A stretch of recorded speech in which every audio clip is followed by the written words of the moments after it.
Melati guntur tumbuh melata, saya merbah di pohon cemara. Assalamualaikum mulanya kata, saya sembah buka bicara. Assalamualaikum warahmatullahi wabarakatuh dan salam sejahtera. Hari ini kumpulan kami akan membincangkan tentang ciri-ciri kritikan sastra, iaitu sastra kanak-kanak dan sastra popular. Ahli kumpulan saya terdiri daripada saya, Nadia Tengah Sarah binti Samsul Ahmad. Saya Masyuna binti Azizi. Dan saya Nurul Syazwani binti Makasih. Untuk pengetahuan kawan-kawan semua, kritikan merupakan satu kegiatan untuk penilaian, pentafsiran, penganalisisan tanggapan, penerimaan atau hukuman terhadap teks sastra atau hasil karya kreatif. Saya petik sedikit pandangan Abdul Halim Ali yang berkaitan karya sastra ini, iaitu kritikan sastra ini juga memberi tumpuan kepada perihal penafsiran dan kesan karya sastra terhadap pembaca. Kritikan sastra ini juga melibatkan beberapa proses dalam tindakan penilaian suatu karya seperti membaca teks, menghayati isi kandungan teks dan menganalisis bagi mengembangkan lagi tanggapan-tanggapan yang timbul daripada teks itu. Betul itu. Untuk mengetahui semua, terdapat beberapa jenis kritikan sastra. Antaranya ialah kritikan sanjungan, kritikan teguran, kritikan saranan, kritikan pendekatan, kritikan penganalisisan dan akhir sekali kritikan penilaian. Itu sedikit sebanyak yang kita dapat tafsirkan berkaitan kritikan sastra. Kumpulan kami telah mengkaji dua kategori karya sastra, iaitu karya kanak-kanak dan karya popular. Baiklah, jadi karya kanak-kanak yang kami telah sebelah suara untuk mengkaji adalah buku cerita yang berkaitan kisah dongeng Langkawi yang bertajuk Puteri Kayangan Tasik. Sebelum kita mula mengkritik karya ini, eloklah kita mengetahui serba sedikit tentang kisah cerita ini. Buku cerita kanak-kanak ini mengisahkan tentang seorang peraja putra desa yang jatuh hati pada Puteri Kayangan. Disebabkan rasa cinta putra beja yang sangat mendalam terhadap Puteri Kayangan itu, beliau telah berjumpa dengan seorang pendeta untuk mendapatkan cara memikat hati puteri itu. Pendeta telah memberikan beberapa cadangan. Cadangan yang diberikan oleh pendeta itu berjaya, lalu mereka berdua jatuh cinta. Hasil perkahwinan, mereka berdua digunakan seorang cahaya mata, namun bayi tersebut meninggal dunia setelah 7 hari. Disebabkan rasa sedih yang terlampau, puteri telah menyemadikan anak mereka itu di Tasik. Kerana kasih kepada anaknya, dia telah menjadi air Tasik tersebut sebagai penawar kepada pasangan yang tidak dapat melahirkan anak. Ketika Teja melihat perubahan bentuk bukit itu seperti wanita yang mengandung yang dikenali sebagai yang kini dikenali Tasik dan Ibu. Berdasarkan penceritaan yang telah diceritakan oleh Nurul Syazwani sebentar tadi, saya telah dapati terdapat beberapa perkara yang boleh dikritik yang memenuhi elemen kritikan sanjungan.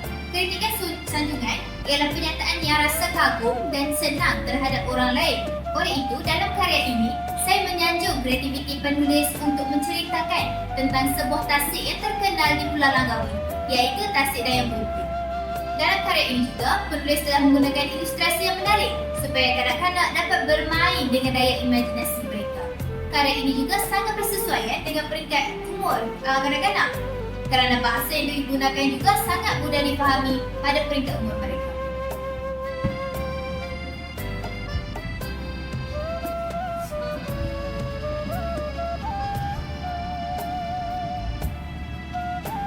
Saya sangat bersetuju dengan pendapat yang diberikan oleh Ms. Julita.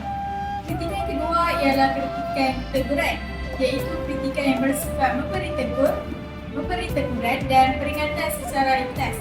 Teguran yang ingin dilakukan adalah pada pengakhiran cerita ini dilihat agak tergantung. Sekiranya kita lihat pada contoh pengakhiran cerita, penulis hanya menceritakan tentang puteri yang mengangkat mayat anaknya lalu memasukkan ke dalam tasik. Namun, babak dan adegan keakhiran cerita ini kurang memuaskan kerana pembaca masih bertanya-tanya apakah nasib Putera Teja selepas ditinggalkan oleh isteri dan anaknya itu? Justru itu, penulis seharusnya melengkapkan adegan dan babak dalam penceritaan, terutamanya pada babak pengakhiran cerita, supaya dapat menambahkan penghayatan dan kepuasan kepada pembaca. Saya setuju. Tambahan pula, saya juga ingin mengkritik karya ini berdasarkan kritikan teguran pula. Menurut pendapat saya, kritikan yang boleh diberikan berdasarkan ayat itu adalah mengenai kejelasan jalan cerita. Penulis perlulah menjelaskan bagaimana perasaan dan persoalan yang timbul terhadap Puteri Kayangan itu setelah selendang yang disembunyikan oleh Putera Teja sekian lama itu muncul kembali dan diberikan semula kepada Puteri Kayangan. Dengan memperjelaskan jalan cerita ini, ia akan membantu pembaca lebih memahami konflik dan perkembangan karakter dalam cerita dongeng tersebut.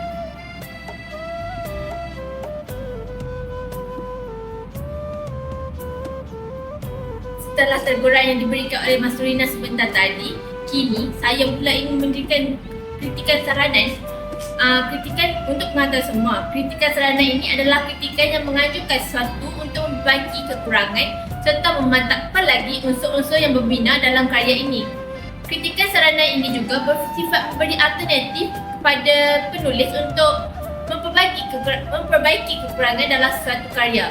Dalam kisah ini, penulis perlulah menambah plot penceritaannya kerana plot penceritaannya agak sedikit tergantung, iaitu pada bahagian Puteri Kayangan dan Putera Teja yang hidup bahagia bersama-sama selama berminggu-minggu dengan bahagianya. Oleh itu, penulis perlulah menambah sedikit plot penceritaan dengan menambahkan cerita dayang-dayang Puteri Kayangan ini datang untuk mencarinya semula di bumi. Hal ini supaya jalan cerita bagi cerita ini lebih menarik untuk dibaca dan menarik minat pembaca untuk melanjutkan lagi pembacaan mereka. Saya bersetuju dengan pendapat masyarakat sebentar tadi. Kritikan yang seterusnya ingin saya berikan adalah kritikan pendekatan. Kritikan pendekatan ini bermaksud suatu proses untuk mendekati sesuatu. Ia merupakan suatu usaha untuk mencapai pengertian terhadap sesuatu penelitian. Dalam cerita ini, saya telah menjumpai satu kritikan, iaitu pendekatan psikologi atau juga dikenali sebagai pendekatan kemanusiaan. Adegan yang kami dapati melibatkan pendekatan psikologi ialah Putera Teja yang sangat mempercayai cadangan pendeta untuk mencuri selendang dan menadah air mata puteri itu. Terdapat beberapa aspek psikologi yang terlibat, iaitu unsur manipulasi yang mempengaruhi tindakan Putera Teja untuk menurut arahan pendeta tersebut. Hal ini menyebabkan Putera Teja sanggup melakukan apa yang disuruh oleh pendeta supaya Puteri Kayangan jatuh cinta kepadanya sehingga melanggar nilai-nilai moral. Buktinya, tindakan Putera Teja mencuri selendang yang dianggap berharga bagi Puteri Kayangan itu jelas menunjukkan ketiadaan amalan nilai-nilai moral dalam dirinya.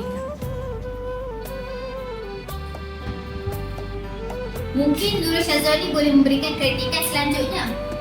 Izinkan saya menambah. Kritikan yang seterusnya adalah kritikan penilaian. Kritikan penilaian adalah kritikan untuk melihat adakah sebuah karya sastra itu bermutu atau sebaliknya. Dalam cerita ini telah menunjukkan seorang individu yang mudah dimanipulasi, dianggap lemah dan juga mudah untuk terpedaya. Ini dapat dilihat pada adegan Puteri Kayangan yang mengikuti Putera Teja pulang ke istana. Melalui adegan ini, kita dapat melihat bahawa watak Puteri Kayangan ini mudah terpedaya dengan ajakan orang dan tidak berasa pelik apabila dia diajak pulang ke istana. Penulis seharusnya menunjukkan sikap Puteri Kayangan ini yang gagah dan berani supaya jalan penceritaan cerita ini akan lebih menarik apabila dibaca oleh pembaca. Mungkin itu saja kritikan yang kita dapat daripada penceritaan ini kan. Baiklah,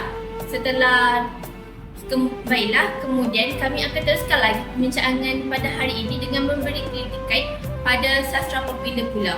Kami sudah sebelah suara untuk mengkaji buku yang bertajuk Laila Majnun karya Othman Haji Zainuddin. Baiklah, sebelum kita pergi dengan lebih lanjut, eloklah sekiranya saya menceritakan serba sedikit tentang kisah Laila Majnun ini. Kisah ini menceritakan tentang latar belakang orang Arab yang pada zaman pemerintahan Bani Umayyah. Laila dan Kaish meskipun tidak pernah bertemu sebelum ini, berkongsi perasaan cinta dan rindu yang sama. Perjumpaan mereka pada satu majlis telah membuka jalan mereka untuk jatuh cinta. Ia menunjukkan bagaimana takdir dan perasaan yang kuat boleh menyatukan dua hati walaupun sebelum ini mereka tidak pernah bersua. Kemudian berlakunya pula perang yang berpunca daripada perbezaan pendapat dalam agama Islam yang telah membawa kesan yang buruk dan sangat mendalam dalam sesebuah hubungan. Kaish dan yang ikhlas pergi berperang demi Allah SWT telah berhadapan dengan ancaman dari Wardah yang ingin menamatkan riwayatnya. Laila yakin bahawa Kaish masih hidup walaupun Wardah telah menabur fitnah bahawa Kaish mati, sedangkan Wardah sendiri yang membunuh Kaish. Namun, Laila tidak mampu berbuat apa-apa kerana keputusan perkahwinan ditentukan oleh bapanya. Setelah Kaish pulang dari berperang, dia mendapati Laila telah pun berkahwin dengan Wardah. Kaish yang terperangkap dalam kesedihan dan kekecewaan akhirnya menemui ketenangan dan cinta melalui perjalanan rohaninya. Perkahwinan Laila dan Wardah tidak berkekalan dan akhirnya berakhir dengan perceraian. Walaupun menghadapi berbagai cabaran dan rintangan, Laila tetap gigih dalam usahanya menjejak dan mencari Kaish. Akhirnya mereka bersatu di tengah-tengah padang pasir yang sangat luas. Setelah mereka berdua pulang, mereka berdua pun berkahwin atas persetujuan kedua-dua belah keluarga. Namun, selepas akad nikah dilangsungkan, Laila telah meninggalkan Kaish untuk selama-lamanya. Apa pendapat rakan-rakan sekalian tentang kisah yang saya ceritakan sebentar tadi? Sungguh sedih kisah ini. Izinkan saya mengkritik. Setelah karya ini dikaji, kami dapati karya ini mempunyai kritikan sanjungan. Kami memilih adegan yang ada pada contoh itu yang terkandung dalam bab 2 muka surat 29. Hal ini kerana kami ingin memuji sikap pengarang, iaitu Uthman Haji Zainuddin yang memiliki gaya intelektual, ketajaman berfikir serta kebernasan fikiran kerana beliau dapat menerangkan dengan jelas tentang kejadian yang berlaku semasa pemerintahan kerajaan Bani Umayyah. Ini dapat menunjukkan bahawa pengarang sendiri telah melakukan kajian dengan teliti. Dalam kisah ini juga, saya ingin menganjung Uthman Haji Zainuddin yang telah menggunakan bahasa yang berbunga-bunga bagi menerangkan betapa indahnya rupa paras yang dimiliki oleh seorang gadis yang bernama Laila. Walaupun bahasa yang digunakan agak tinggi, tetapi ianya masih dapat membantu para pembaca untuk membayani wajah rupa yang diterangkan oleh pengarang. Hal ini telah menimbulkan perasaan teruja pada pembaca kerana mereka merasakan seolah-olah diri mereka yang diterangkan itu. Walaupun karya ini dilihat seperti sudah sempurna pada kalian, namun saya ada sedikit teguran untuk dilakukan. Perkara yang perlu ditegur dalam karya ini adalah pada adegan yang berada pada bahagian 8. Dalam bahagian ini, pengarang telah memberikan penghinaan kepada Laila yang merupakan seorang gadis sunti dengan menerangkan keadaan teruna yang sudah menghayal tentang keintimannya terhadap gadis itu. Hal ini boleh menyebabkan pembaca berfikiran negatif terhadap situasi tersebut. Benar, saya setuju. Malah dalam karya ini juga saya terdapat sebuah saranan untuk pengarang bagi menambah plot penceritaan pada babak terakhir cerita ini. Sebagai contoh, pengarang boleh memberi peluang kepada kedua-dua watak utama untuk mengabdikan cinta mereka setelah memasuki alam perkahwinan. Hal ini berkemungkinan dapat memuaskan hati para pembaca kerana dari mulanya kisah percintaan Laila dan Kaish hanya penderitaan dan kerinduan sahaja yang mereka alami. Namun setelah dunia memihak kepada mereka, Laila pula telah menemui ajalnya. Perkara ini telah menunjukkan ketidakadilan yang berlaku kepada kedua-dua merpati sejoli itu dan boleh menyebabkan pembaca tidak berpuas hati kerana jalan penceritaannya yang tidak adil. Sungguh bernas pendapat Mas Turina itu tadi. Dalam cerita ini, huruf mengandungi pendekatan moral. Pendekatan moral di sini bermaksud tingkah laku terpuji yang merupakan tanda keimanan seseorang kepada Allah. Dalam cerita ini terdapat satu pendekatan moral, iaitu seperti yang kita dapat lihat pada contoh yang menunjukkan penyesalan yang dirasai oleh Al-Mahdi.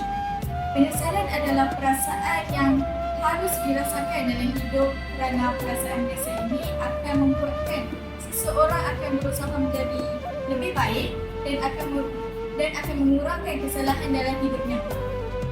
Dalam cerita ini, perasaan biasa itu digambarkan dalam diri Al-Mahdi yang telah mendera crash. Benar, Nur Syazwani. Malah saya juga mempunyai pendekatan moral yang kedua, iaitu seseorang memiliki sifat tawakal akan merasakan ketenangan, ketenteraman dan sentiasa merasa optimis untuk dalam bertindak. Di samping itu juga, pembaca akan mendapat kekuatan spiritual serta keperkasaan luar biasa yang dapat mengalahkan segala kekuatan yang bersifat materialistik. Sebagai contoh, tokoh Kash dan Laila di dalam novel ini sentiasa meletakkan diri mereka dalam keadaan tawakal kepada ketentuan Allah SWT kerana kehendak mereka dihalang oleh ayah Laila yang melarang percintaan mereka berdua. Sebentar tadi kawan-kawan telah mengkritik kritikan pendekatan iaitu moral. Kali ini saya pula ingin mengkritik pendekatan intrinsik iaitu pada perwatakan Laila yang jujur. Dia meluahkan perasaannya dengan jelas kepada suaminya dengan berkata bahawa meskipun dia tahu suaminya telah berusaha menjadi baik, hatinya masih terluka kerana peristiwa masa lalu yang sulit dilupakan. Laila juga menunjukkan sisi kemanusiaan dengan mengakui bahawa dia juga memiliki perasaan dan jiwa yang perlu dijaga. Jelaslah bahawa ungkapan ini menunjukkan bahawa Laila ini berani mengungkapkan kekecewaannya walaupun dianggap kasar terhadap suaminya itu. Benar, saya setuju. Malah saya juga ingin menambah sedikit, iaitu pendekatan yang terakhir, ialah kritikan psikologi. Sebagai contoh, sikap ayah Wardah yang cuba mempengaruhi pemikiran ayah Laila, iaitu Al-Mahdi, dengan harapan agar Wardah dapat disatukan dengan Laila. Sekiranya mereka berdua berkahwin, Wardah akan mendapat harta-harta milik Al-Mahdi. Bukan itu sahaja, dia juga akan mendapat pangkat sebagai amir di daerah wadi tersebut. Hal ini kerana Laila merupakan satu-satunya anak perempuan Al-Mahdi. Selain itu, bagi mendapatkan harta keturunan Al-Mahdi, ayah Wardah juga bersikap ingin menjaga hubungan persahabatan bersama Al-Mahdi, tetapi dia mempunyai muslihat atau tujuan yang lain.